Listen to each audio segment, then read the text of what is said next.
compared to the day before. In fact, New York today had again another record of, I think the city itself was about 820 plus deaths.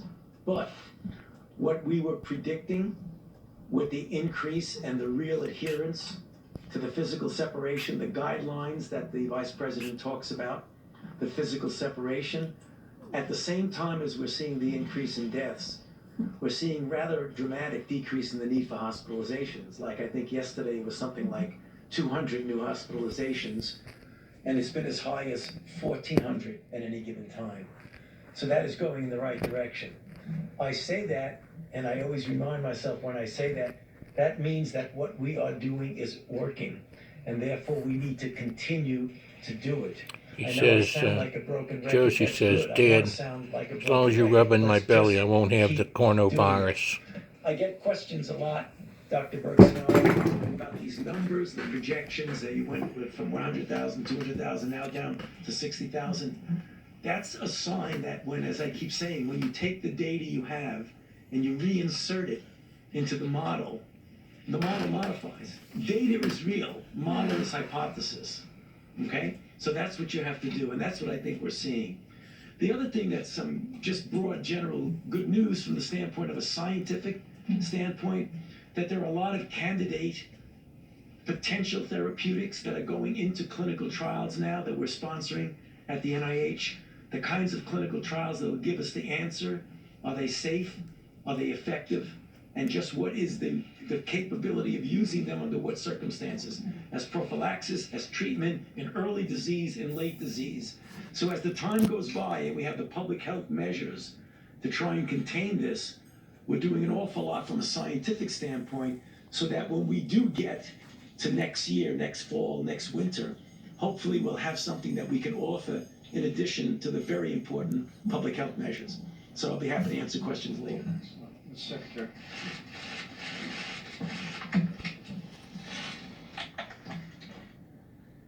Mr. Vice President, thank you, and thanks to the task force, and of course thanks to the President for his leadership. The important public health measures that have been discussed so much in these briefings in this room have had a large impact in American workplaces. We saw that again today as the Labor Department released figures showing that 6.6 million new unemployment claims were filed last week. We're all mindful, the President mentioned this, that the American people are making difficult sacrifices. That has included being furloughed, laid off, or having a small business struggle. That said, American workers can be encouraged by how swiftly and comprehensively the President and Congress have responded. 3 weeks ago, the U.S. had never had a law requiring paid sick leave at U.S. companies. But 3 weeks ago, the President signed the Families First Coronavirus Response Act, which did provide paid sick leave, as well as expanded family and medical leave for employees at small businesses, with those small businesses being reimbursed dollar for dollar for having provided that leave. Last week, the Labor Department issued rules to implement these leave requirements of the Families First Act, and we've been in near constant contact with employers and employees to help them understand the law, and in a number of cases already, to help workers get the leave that they were entitled to. Another unprecedented benefit for workers was provided in the CARES Act less than 2 weeks ago. That law, as you know, includes a $600 a week plus-up to unemployment benefits that are provided by the states. We have millions of unemployed Americans who are making a sacrifice for our national well-being. These bonus payments, and they're unprecedented, the government has never provided a plus-up unemployment payment like this. These payments are intended to make those workers whole as near we can. This temporary benefit is available not just to employees, but also to the self-employed and gig economy workers. Before the President signed the CARES Act, gig workers, independent contractors were not available for unemployment compensation. Today they are. At the department, our team has worked day and night to enable states to make this benefit available. I'm pleased that a number of states are now making those $600 additional weekly payments. More states will follow in the coming days. How long it takes will vary by states. Some states' systems will take longer, but we at the department will continue to support them. We have already dispersed $500 million to states to help them with their systems and making these payments. We have another $500 million that we're ready to release. And for workers who don't get this benefit when it's first due them, states will be able to catch them up later when their computer systems are able to make these payments. Let me add that we're also mindful at the Labor Department that many Americans remain in the workplace, including on the front lines in our hospitals, as well as our emergency responders. My department's Occupational Safety and Health Administration, or OSHA, has been providing guidance to employers and employees on coronavirus since the early days of this health emergency. We are fielding and responding to calls from workers worried about their health, and sometimes from workers who believe they've been illegally disciplined by their employer for expressing health concerns. We will not tolerate retaliation. OSHA will continue to work with workers and employers to keep workplaces safe, using all the tools available to us, including enforcement if needed. I wanted to finish by commenting on the Paycheck Protection Program, which we heard about earlier, run by the Small Business Administration. This, of course, is loans to small businesses to enable them to meet certain costs, including utilities, rent, and, most important from my perspective, payroll. As you know, if these companies receiving the loans keep their workers on payroll, these loans are largely forgivable. Here's why that program is so important from my perspective. We're seeing unemployment filings right now of the like that we've never seen before. But these numbers aren't the result of an underlying weakness to our economy. Our economy has been vibrant, incredibly strong just weeks ago. If, as we've heard again today, if we are disciplined now and adhere carefully to the guidance being provided by health authorities, we'll get that economy back. The president spoke at the State of the Union of the blue-collar boom we are experiencing. We want to lay the groundwork now for a blue-collar bounce back. We'll get there in part by helping companies hold on to their workers, which is what the Paycheck Protection Program does. Keep them on payroll so that when businesses are ready to reopen, they have the workers they need and Americans have jobs. We will continue at the department, and I know here at the White House, to be laser focused on American workers and jobs until this is done. So thank you very much. Very well done. Good job. Great. We'll take a few questions. Yes, please. Mr. Vice President, a question for you and then a question for Dr. Birx or Dr. Fauci. Just to clarify, on the federal funding for testing sites in the states, are you saying that federal funding will remain for those sites and will it remain at its current levels? It's not merely federal funding, but in many cases we provided personnel from the U.S. Public Health Service and also flowed supplies, personal protective equipment that was required for some of the early forms of testing, but it's less required today with new formats for testing. It is an option, and as I've made clear to several governors, we'll continue to partner with our states. But I have to tell you that the way states step forward with the concept of drive-through and community-based testing is really inspiring. For our part, working with FEMA and our great team at U.S. Public Health Service, we've stood up some nearly 50 different drive-through test sites around the country, but literally there are hundreds that have been deployed by states and by hospitals and local healthcare providers.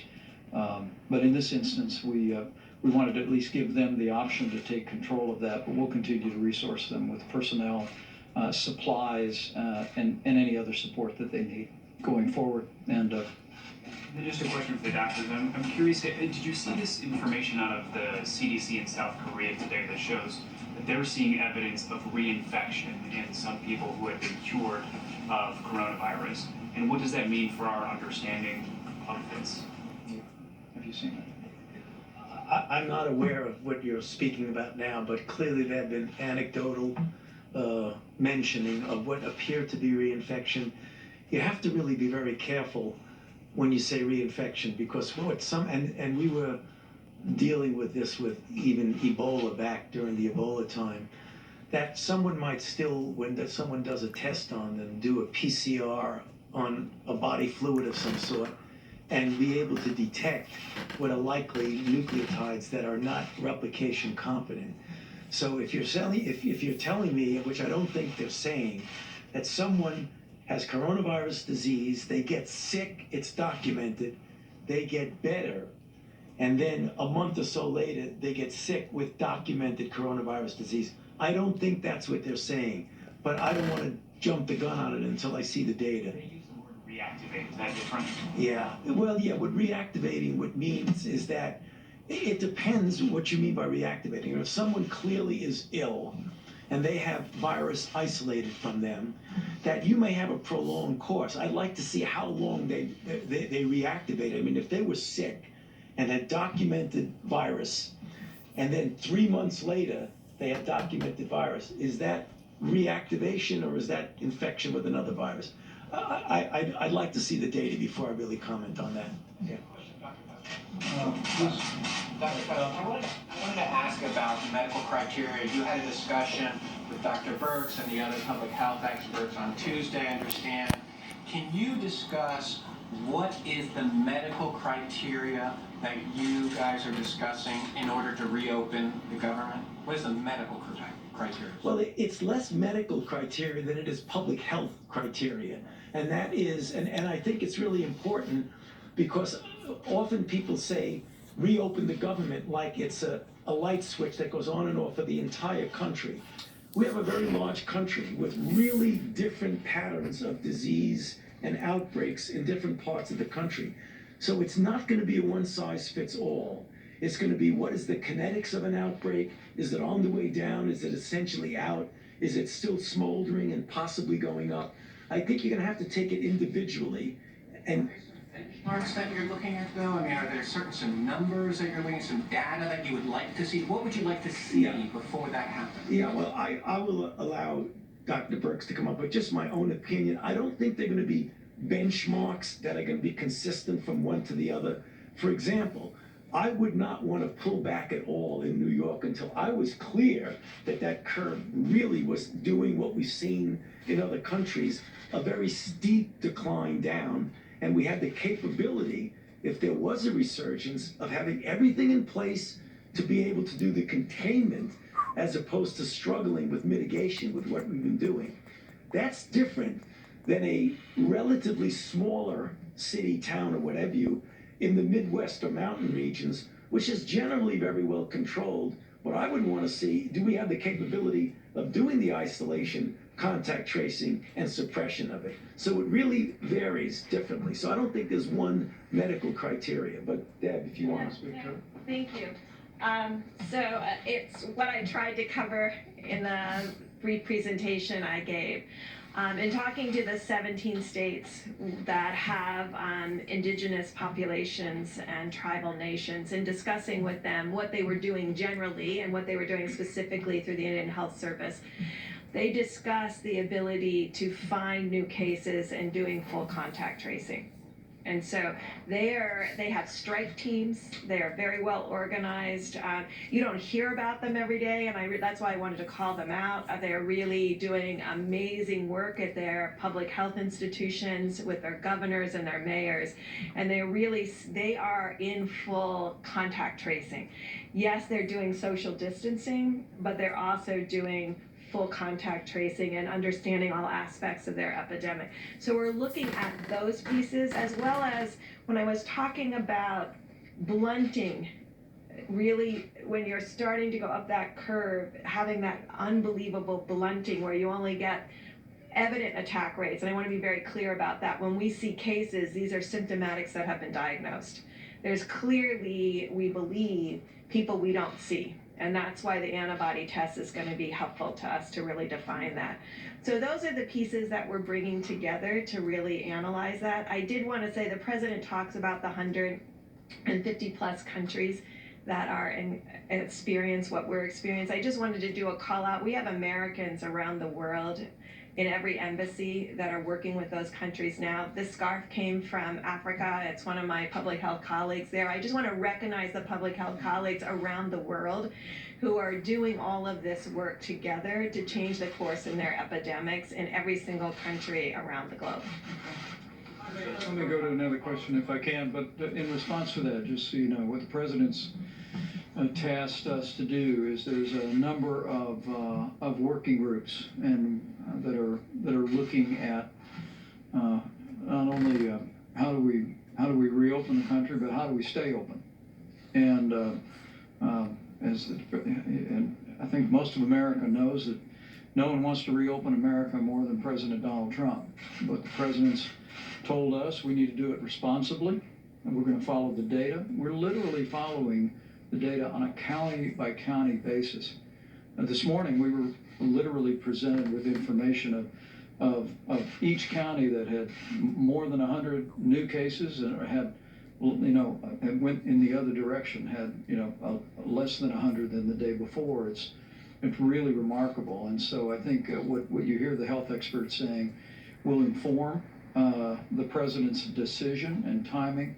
But make no mistake about it, that the best thing we can do to reopen America is put the coronavirus behind us, to reach the end of that curve with as little loss of life or hardship as possible, to have in place, or that we soon believe we will, the kind of therapeutics, I call them medicines that make you feel better, by this summer, and to have more widespread testing that we're scaling up each and every day, and also to have the kind of guidance that the CDC is even now developing for businesses large and small, for families and for schools, for that day that we do reopen America.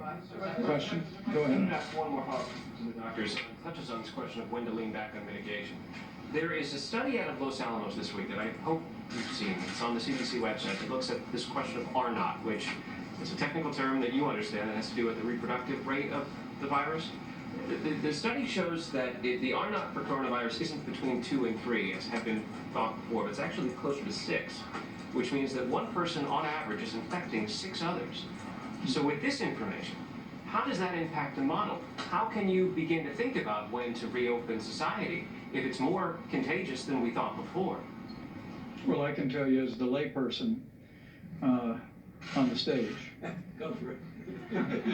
we have known from the beginning that this is at least 3 times more contagious than the flu. And I believe that fact alone has informed our projections in the modeling, but now I'll let the experts respond. I'll go quickly and then we'll tag team together. So when we've been talking about the asymptomatic group, and that's why I gave you that testing data where 11% of young people under 25 were positive, many of them very low-grade symptoms. What we will be triangulating for you is the testing data with hospital admissions, and then you'll be able to start seeing spectrum of disease. Because what you're not seeing in spectrum of disease is people who never even think that this is something significant, that what they have. We're seeing the significant cases. In testing, you can see that we're getting a lot of people in with symptoms aren't positive. And so really finding out what is the R-naught. Is it 6? Is it 5? And the only way to do that at this point right now is to get the antibody tests out there and go into these places that had significant disease. When we talk about attack rates of 7 per 1,000 like New York and 5 per 1,000 in New Jersey, and test the healthcare workers, the first responders, all of the nursing homes for antibody, and really get to your question. Because right now it's still theoretic. We understand they're modeling this, and we will get the data to actually look at that. You will see what others have been presenting. So you presented the 6.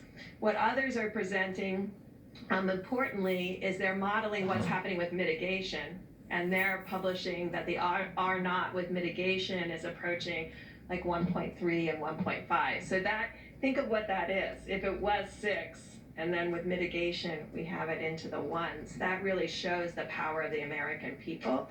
No one has varied R-naughts like that without a vaccine.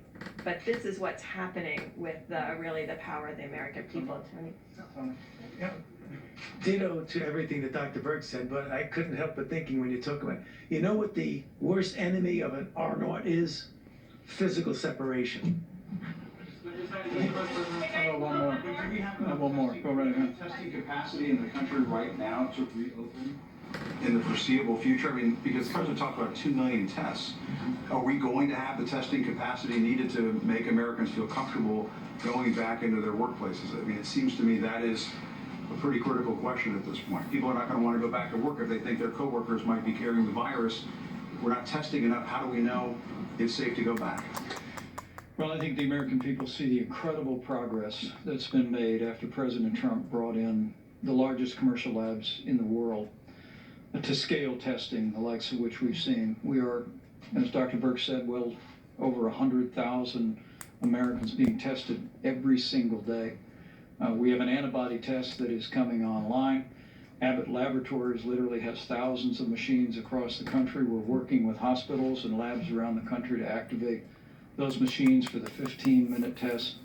Do we have enough testing right now? Well, let me say we're moving every day toward meeting that moment. But let's be clear: reopening the country, as the president is very anxious to do at the earliest responsible moment, will be through a combination of facts. First would be that we are at the end of the coronavirus for most major communities.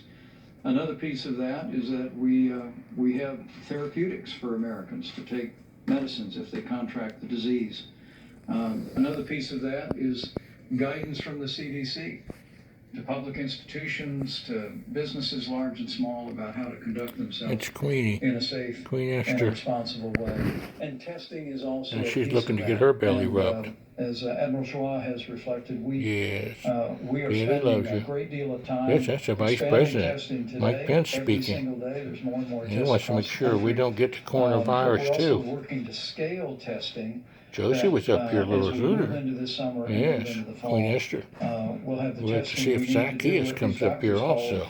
not diagnostic testing, which is to take a test of a person that has symptoms, but surveillance testing, so we can identify people that may have had it and may be immune, versus people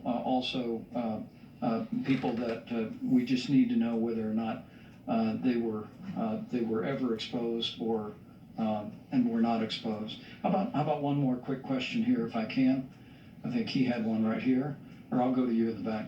Thank you, Mr. Vice President. In the next few weeks, the Supreme Court is set to rule on DACA, on the Deferred Action for Childhood Arrival, and about 30,000 of those people who are under that program are frontline healthcare workers. Is the administration in any way ready to protect them if the ruling comes in your favor and takes the protection out and they can no longer work in the health field as they're needed right now? Well, I think the president's been very clear on his desire to reach a solution on that issue with the Congress. But let me say, whether it be healthcare workers or people working in food supply, other people working in critical infrastructure, we're incredibly inspired by the way people across this country are stepping up to keep healthcare rolling and available.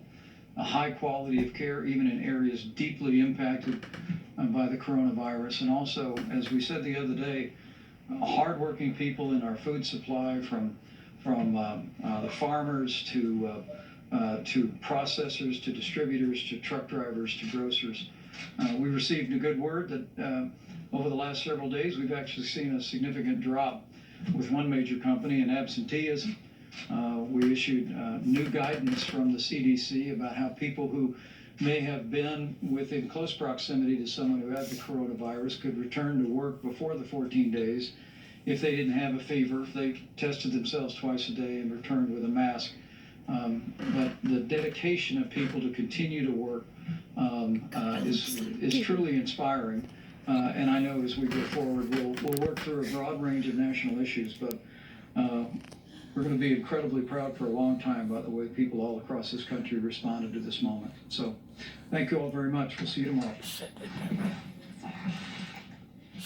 Send it all So to with that, Vice President Mike Pence and the others leave the podium at the end of the coronavirus White House briefing for their task force this evening. Good evening, everybody. I'm Martha McCallum, and this is the story. So over 16 million people have now filed for unemployment in the past 3 weeks. Look at that number. During the Great Recession, it took us 10 months to get to that number. This is brand new Fox News polling just out this evening, shows that 91% of Americans are concerned about a recession in the U.S. economy. So now that we've seen signs of flattening curves, new CDC guidelines are focused on how to get America back on its feet. A senior White House official, according to Axios, says that there is, quote, internal energy in the administration pushing to reopen May 1st. And we just heard from Vice President Mike Pence that nobody wants that to happen more than President Trump. So Steve Mnuchin, the Treasury Secretary, echoed that sentiment today. Do you think with this, there's a possibility, if the doctors let us, that we could be open for business in the month of May? I do, Jim. And here is the president on that moment to go. Watch this. But I think our country, from an economic standpoint, will end up being stronger than ever. We have tremendous stimulus. We have tremendous stimulus plans. We have things in the works that are going to really, I think, fire the country. I think that what's going to happen is we're going to have a big bounce rather than a small bounce. So White House COVID-19 Task Force member and HUD Secretary Dr. Ben Carson joins me in just a moment. Also tonight, one of the doctors behind that widely trusted University of Washington modeling that you hear so much about that shows a dramatic drop in expected COVID-19 deaths. We're going to talk to him about how they arrive at those numbers, but we begin tonight with Dr. Ben Carson. Dr. Carson, thank you very much for being here.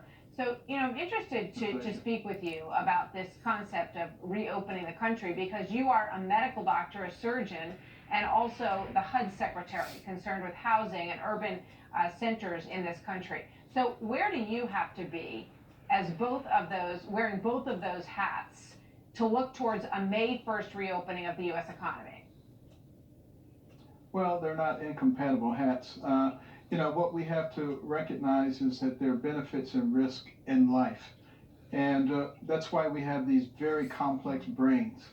And we can take all kinds of information, integrate it, and come out with a logical solution.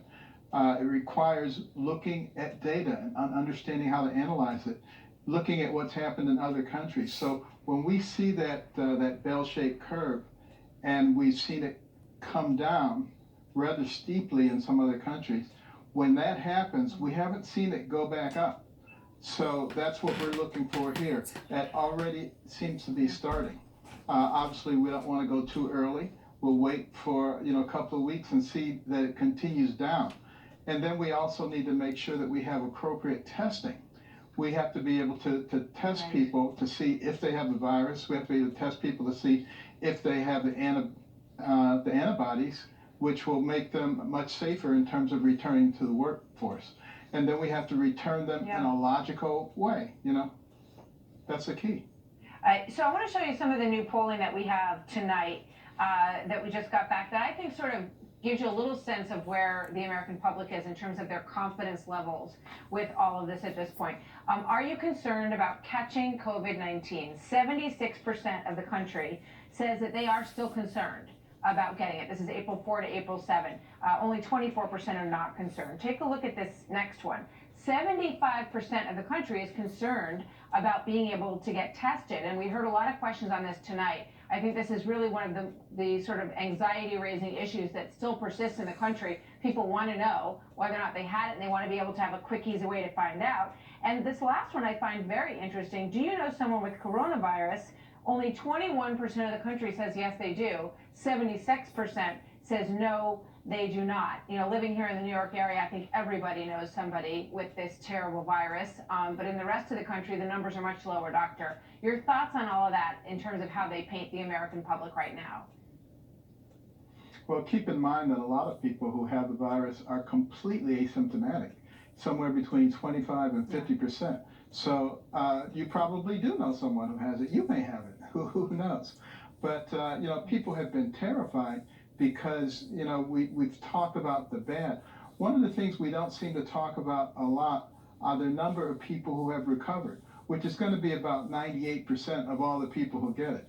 They're going to do quite well. And we need to really start talking that up and start talking about what we can do, not how we're going to be harnessed. Because the fact of the matter is, if we destroy the economic infrastructure of our country, we're going to lose a lot more people than we lost from this virus. So we can't, operate out of hysteria. When people are hysterical, they don't do logical things. Yeah, I think it's interesting that more people are concerned about the economy than they are about getting the virus. I thought that was a pretty telling number as well. I want to play this from Governor Cuomo because it speaks to your work as HUD Secretary and some of the communities that you deal with. Let's watch this. We're going to be doing more testing in African American and Latino communities.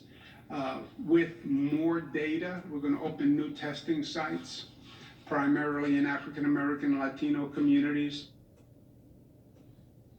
How concerned are you about the numbers that we're seeing in African American and Latino communities and in the urban centers especially? I'm very concerned about it. I was concerned about it a long time before this because of a lot of the health disparities that occur. And in this case, it's particularly concerning because people who live in close proximity and people who cannot shelter at home are people who are more likely to contract the disease. So it will attack anyone. And then when you throw on top of that, a higher incidence of some of the underlying conditions like hypertension and diabetes, obesity and asthma, obviously you're creating a situation that is very undesirable. What people should know is that in the last flu epidemic last year, and the one before that, and the one before that, and the one before that, the same demographics, blacks and Hispanics, had higher mortality rates because the same things were going on. At least now, I think people are going to pay attention to it, and maybe we can address it. Yeah, and before I let you go, last question. It's interesting when you look at the numbers. You just mentioned the flu. In 2018-19, 2017-18, it was a very big flu season. We lost in the United States 61,000 people from the flu. Now the models that we're showing is showing a similar number for COVID-19. Why do you think that is, and what's your takeaway from that? Well, that's a question that I've asked many virologists and epidemiologists, and I get lots of different answers to that. Why has this one gotten so much more attention than other flus? Well, for one thing, it's very, very contagious, and for another thing, this is a pandemic. It's everywhere, so your likelihood of getting it is greater. But it could be that sometimes we overreact to things. The important thing is that we sit down and we try to analyze it logically. That's what's been done. That's what the task force is there for. That's why we consult with multiple experts around the country at various universities and research institutions and try to get the very best data. Absolutely. And use that to make recommendations. Thank goodness we got the greatest president, and Donald Trump, and Vice President Mike Pence, Thank you, sir. and Ben Carson. So the models from the Wonderful people, very talented, and very honest, and doing a great job. We thank Senator Mitch McConnell and Senator Rand Paul also, and our Northern Kentucky Congressman Thomas Massey. The reality is that we see new projections from the experts. All of them working the for projections are right, the good of the American people. Because it's working, America. That's right, it's working, America. I'm your mother.